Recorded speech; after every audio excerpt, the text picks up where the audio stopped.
Você conhece a história do homem mais rico e sábio que já existiu? Um rei que construiu um templo de ouro puro, governou 40 anos de paz absoluta e possuía conhecimentos que até hoje intrigam a humanidade? Hoje você vai descobrir os segredos por trás do reino de Salomão. Como era realmente a vida no templo mais sagrado da história, os bastidores de uma corte com mais de 1000 mulheres e o erro fatal que destruiu o maior império de Israel. Essa é uma jornada pela história antiga que vai revelar verdades surpreendentes sobre poder, sabedoria e as consequências de nossas escolhas. Se você quer conhecer uma das histórias mais fascinantes da antiguidade, deixe seu like agora e ative o sininho para não perder nenhum episódio. Imagine o ano 957 a.C., sobre o Monte Moriá, em Jerusalém. Ergue-se uma construção que deixaria qualquer visitante sem palavras. O Templo de Salomão não era apenas um edifício religioso, era uma demonstração física do poder de uma nação. Os números impressionam até hoje. 7 anos de construção ininterrupta, mais de 180 mil trabalhadores envolvidos, paredes revestidas de ouro puro do chão ao teto, 30 metros de comprimento, 10 de largura e 15 de altura.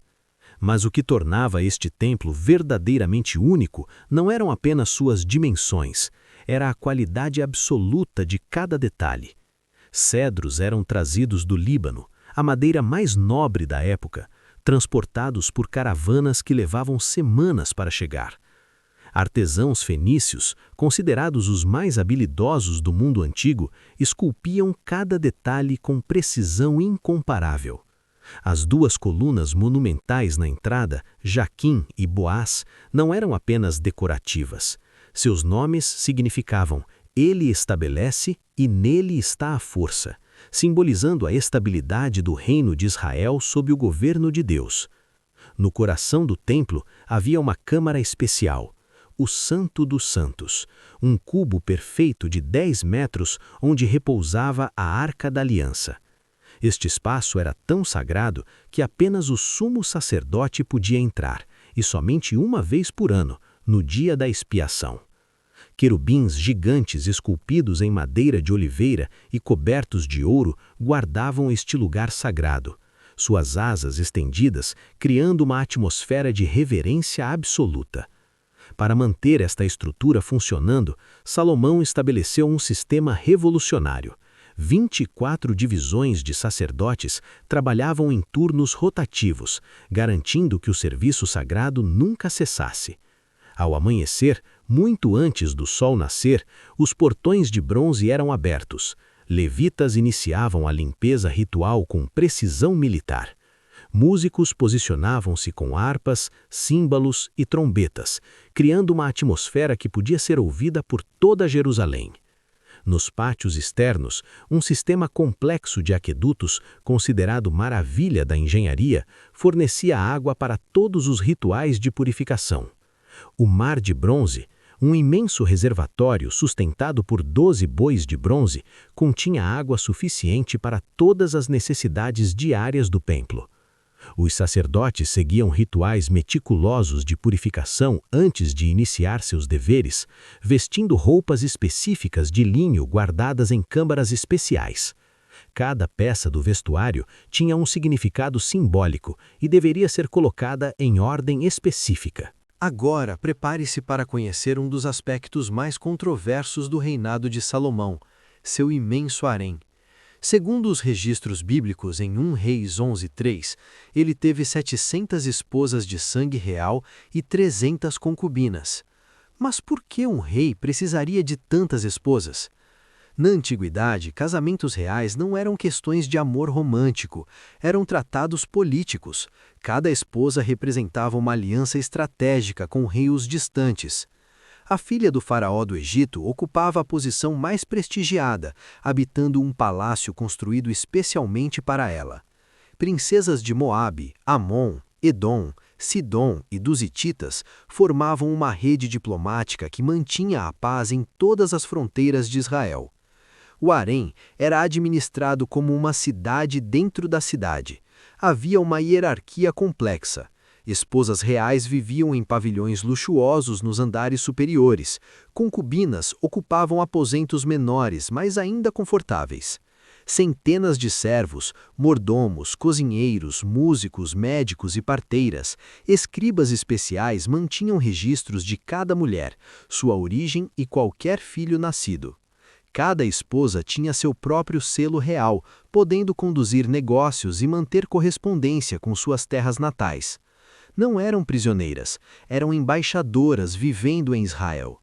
As mulheres do harém vinham de culturas extremamente diversas. Egípcias traziam conhecimentos de medicina e cosmética. Fenícias eram mestras em perfumaria e tecelagem de púrpura. Cada grupo mantinha suas próprias tradições, criando um ambiente multicultural único. Jardins perfumados serviam como locais de encontro. Ali as mulheres compartilhavam conhecimentos sobre música, dança, poesia e filosofia. O próprio Cântico dos Cânticos, um dos livros mais belos da Bíblia, é atribuído a Salomão e reflete esta atmosfera de beleza e romance. A história da sabedoria de Salomão começa com um sonho. Em 1 Reis 3, Deus aparece ao jovem rei recém-coroado e oferece: "Peça o que você quiser, e eu lhe darei." Salomão não pediu riquezas, longa vida ou vitória sobre inimigos. Ele pediu um coração compreensivo para governar seu povo e discernir entre o bem e o mal. Esta resposta agradou tanto a Deus que ele concedeu não apenas sabedoria, mas também riqueza e honra sem precedentes. A sabedoria de Salomão se manifestava de formas surpreendentes. No julgamento das duas mães, quando duas mulheres reivindicaram o mesmo bebê, Salomão ordenou que a criança fosse dividida ao meio. A verdadeira mãe imediatamente desistiu de sua reivindicação para salvar o filho, revelando sua identidade. Em Conhecimento Natural, 1 Reis 4:33, registra que ele dissertou sobre as plantas, desde o cedro do Líbano até o hisopo que cresce na parede. Também falou sobre os animais, as aves, os répteis e os peixes. Em literatura e poesia, ele compôs 3.000 provérbios e 1.005 cânticos. Muitos destes estão preservados nos livros de Provérbios, Eclesiastes e Cântico dos Cânticos. A riqueza de Salomão era lendária.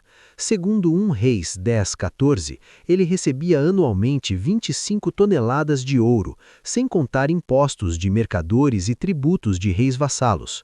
Seu trono era de marfim coberto de ouro puro, com 6 degraus e leões esculpidos de cada lado. Todos os utensílios de sua casa eram de ouro. A prata era considerada comum demais. A rainha de Sabá, ao visitá-lo, ficou tão impressionada que disse: "Nem a metade me foi contada." Mas mesmo o homem mais sábio do mundo cometeu o erro mais previsível. Permitiu que seu coração se dividisse.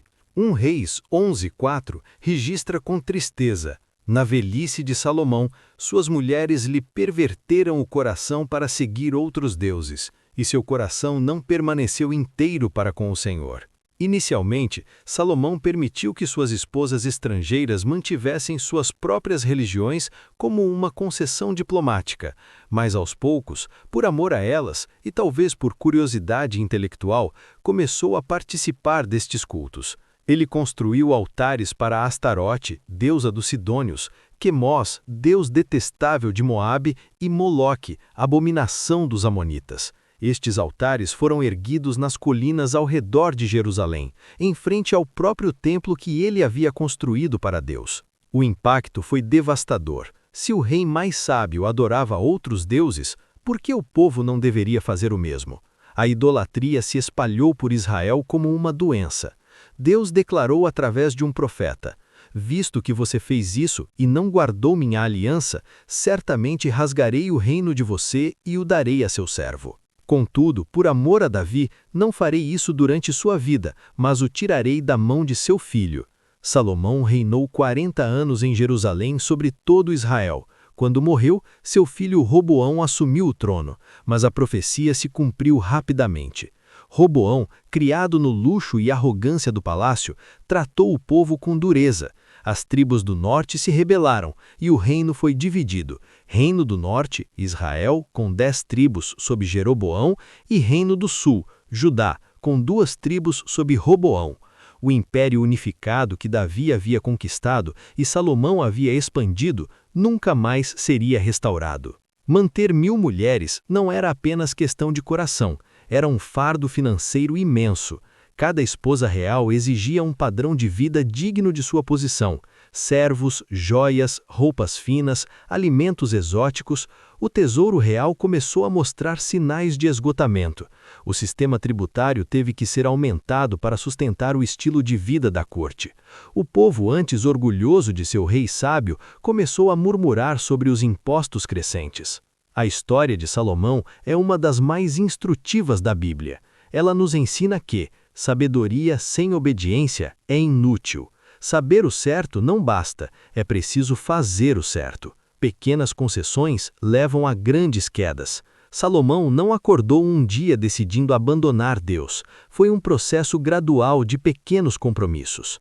Nossas escolhas afetam gerações. O erro de Salomão dividiu uma nação e afetou milhões de pessoas por séculos. Mesmo os mais privilegiados precisam de vigilância.